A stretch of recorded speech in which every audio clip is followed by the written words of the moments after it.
आणि ऐक, आता अजिबात माझ्या जवळ यायचं नाही, कळलं?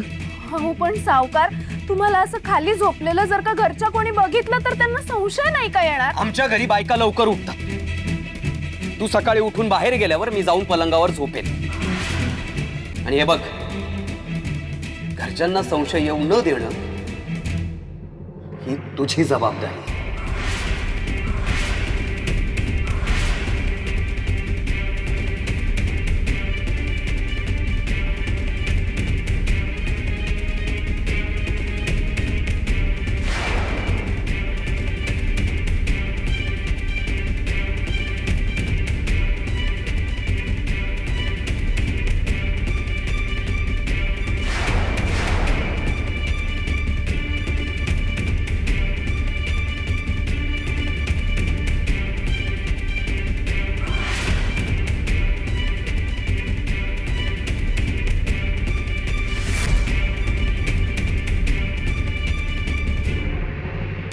माझ्यासारख्या सौंदर्याकडे पाठ करून झोपता का?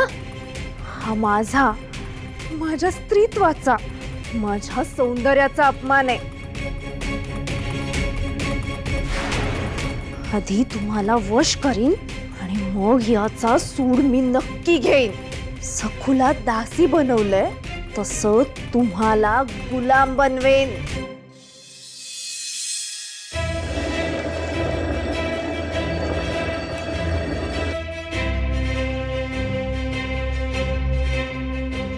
काय ग, इतका वेळ का लागतोय ग तुला?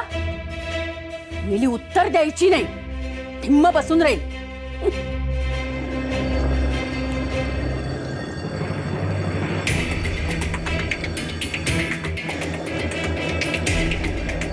जाऊबाई, आज पण स्वयंपाकात काहीतरी विशेष करा.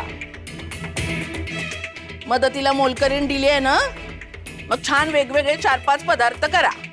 काय ग सखू, आज तुझ्या ओव्या बिव्या नाहीत वाटतं, संपल्या वाटतं ओव्या.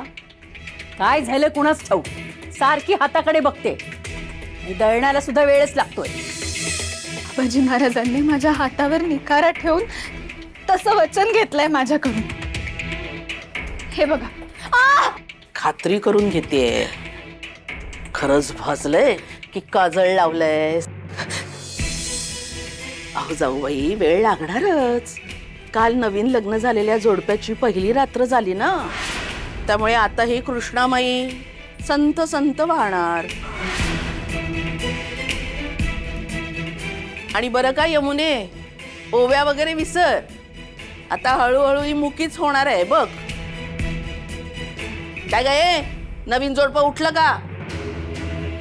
काकू, पूजेचे तांबूळ. अहो,